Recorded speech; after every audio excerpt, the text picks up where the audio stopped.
Today we're going to take a look at a game played all the way back in 1834 between two of the greatest players of their time, Louis-Charles de Labourdonnais from France and Alexander McDonnell, born in Belfast, Ireland.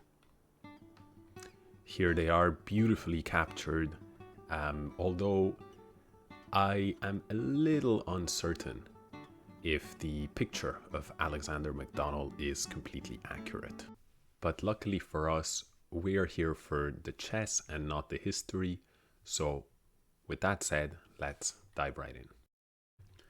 Now, McDonnell and de Labourdonnais played an astronomical number of games against each other. In total, it was 85 games spread out over 6 matches in the year 1834. Of these 85 games, of course, there were many that were very instructive, but for me, this particular game is the one that left the biggest mark. In it, Charles de Labourdonnais shows the power of a mobile pawn center and produces what I consider to be one of, if not the greatest pawn storm of all time. So let's check it out. The game begins with the move pawn to e4, and here de Labourdonnais responds with c5, the so-called Sicilian defense. Alexander McDonnell plays knight f3, after which de Labourdonnais develops his own knight to c6. White contests the center with d4, and after a series of exchanges in the center, de Labourdonnais plays in what would be considered at the time extremely modern fashion, and he challenges the center with the move e5, leaving themselves with a weakness here on d6 as well as a weakness on d5. Nowadays, the way White tries to exploit that is with the move knight to b5, but McDonnell, of course, was not familiar with theory that developed only much later, and instead exchanged the knights. This was maybe the first slight mistake, because it allowed de Labourdonnais to begin to build a strong center pawn formation. Now, McDonnell developed the bishop out to c4, there followed knight to f6, and now bishop out to g5. Black continued with calm development, bishop e7, and White improved their queen with queen e2.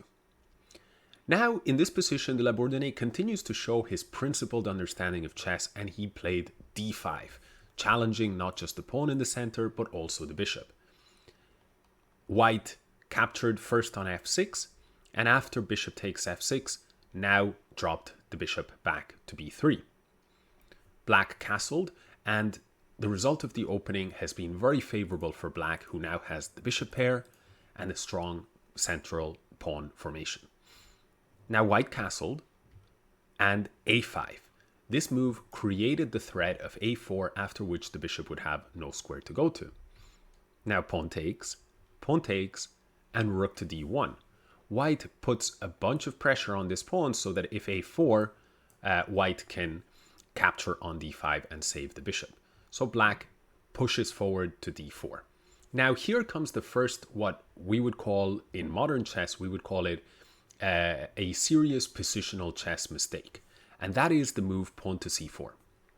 With this move, McDonnell allows this pawn to become what's known as a protected passed pawn.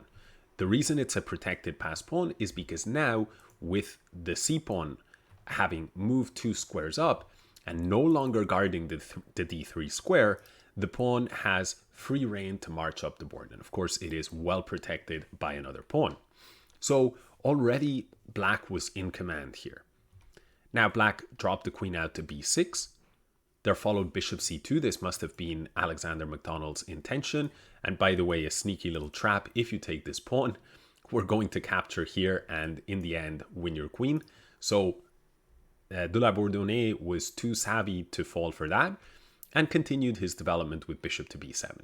After knight d2, there comes a really nice move here. Rook a to e8.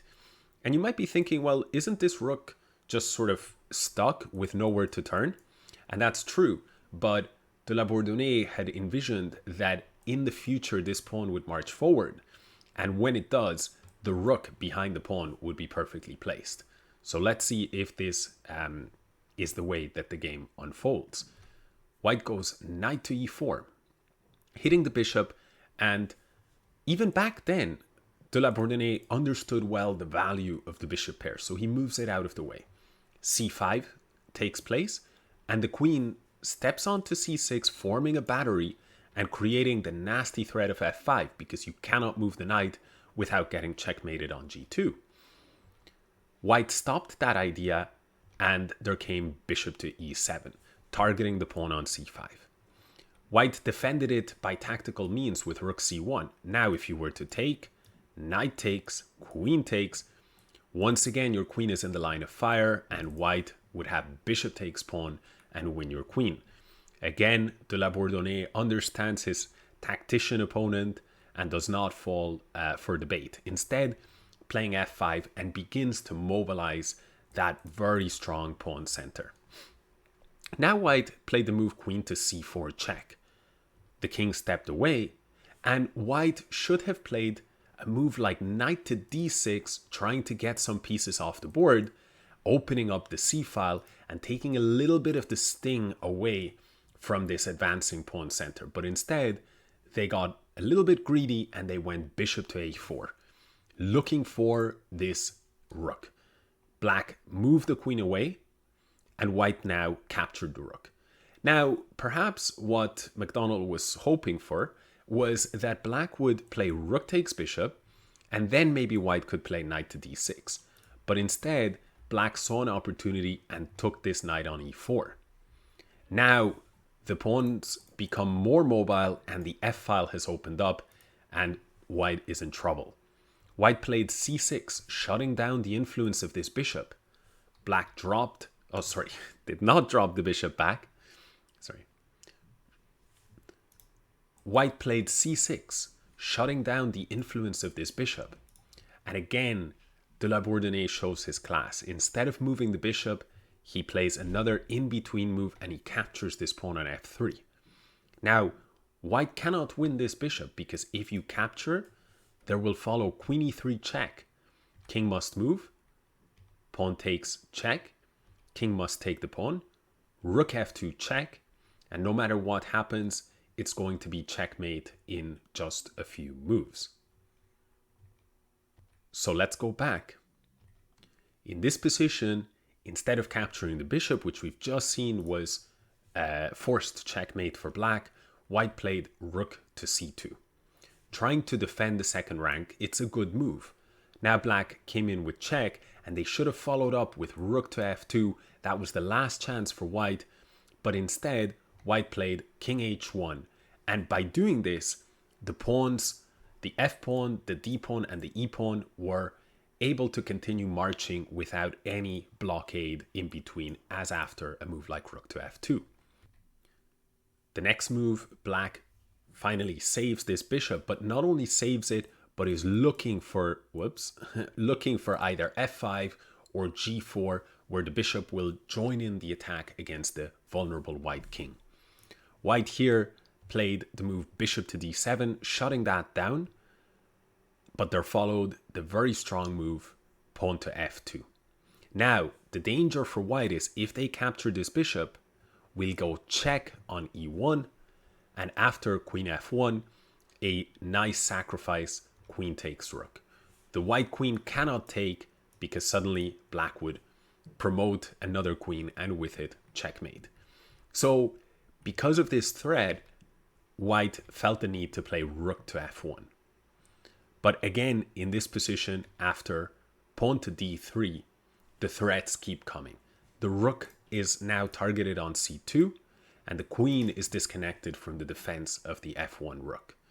White played rook to c3, looking to win this pawn on d3, but after the in-between moves of bishop takes bishop and pawn takes bishop, black played e4, and after this, the pawns, not only are they slowly and steadily marching, but they're actually all defending each other, or at least this pawn is defending while the queen and the rook defend the other one very well. So everything is well defended, and McDonnell must have been feeling powerless here. But McDonnell, of course, had a very advanced pawn of his own, so he tried to make something with that pawn, and he played queen to c8.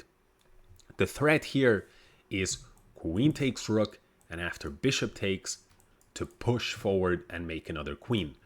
But the Labourdonnais shuts down all activity with bishop to d8.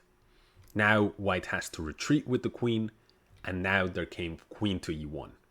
This is a beautiful move. You cannot take the queen because of pawn takes back, and it'll be checkmate. So white had no choice but to retreat with the rook in order to defend this rook. And now, unlike white, who had moved the queen forward and then pushed it back, the Labourdonnais says, I do not have to move the queen, and instead plays pawn to d2, which is a beautiful move, not only defending the queen, but also targeting the white rook. If you play rook takes queen, then pawn takes queen, and the pressure against this rook means it will be checkmate very soon.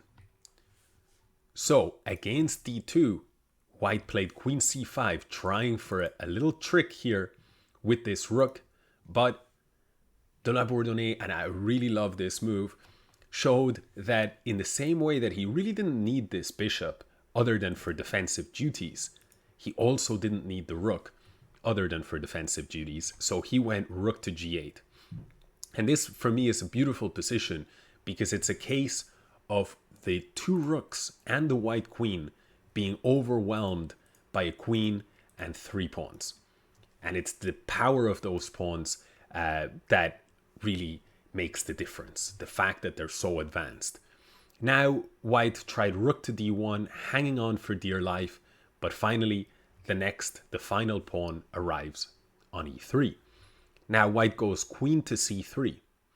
And perhaps white's idea here is that if you were to play e2, he was probably hoping for a position such as rook takes, and then perhaps for de Labourdonnais to go wrong in the way in which he promotes those pawns and suddenly find himself having lost the pawns. This would have been white's last hope. But de Labourdonnais was not going to allow any tricks, and his second last move of the game, to me, has stood out in my memory for many, many years, and that is the move queen takes rook. So this is a beautiful move. After rook takes queen, black's follow-up and the final move of the game is to advance the final pawn to e2. And it almost looks as though black is setting up the pawns to play another game, but, you know, with McDonnell having the black pieces the next time around. But of course, that is not the case. This must have been a bitter psychological blow for McDonnell, who has to resign up a queen for just a bishop, but facing the unstoppable onslaught of black's pawns. That marks the end of this game. I hope you enjoyed this one, and let me know what you think. Is this also one of the more beautiful pawn storms that you have seen in chess, or does a different game, perhaps a more recent game, come to mind? So hope you enjoyed the video, and I'll see you in the next one.